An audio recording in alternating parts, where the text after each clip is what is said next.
May aso rin dito na isa, oh. Teka. Dito.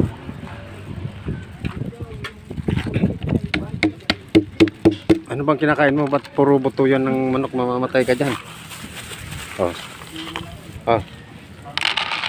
Kain ka. Pag binibigyan ka ng buto ng manok, bata ka pa, mamamatay ka dyan.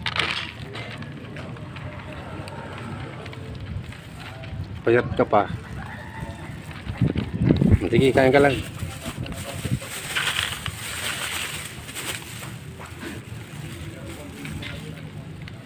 Yan, oh, mga buto ng manok, matutulis.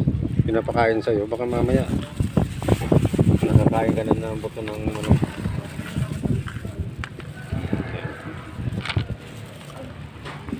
Masilan yan eh, mabukit.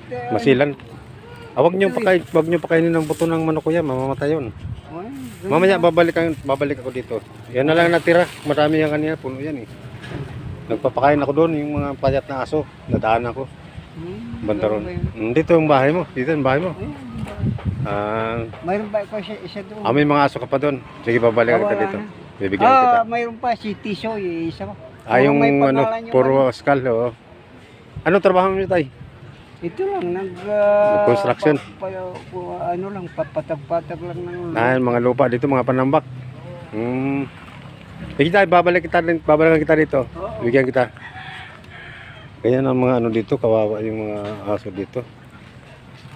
Yan ang ginagawa-gawa ko kasi wala naman akong senior citizen na rin ako. Hindi ko na kaya makipagsabayan doon sa mga content ng iba na mahihirap. Ito, mas magaan lang ito na content. Nakakatulong pa ako sa mga pusa, mga aso na mga payat sa kalsada.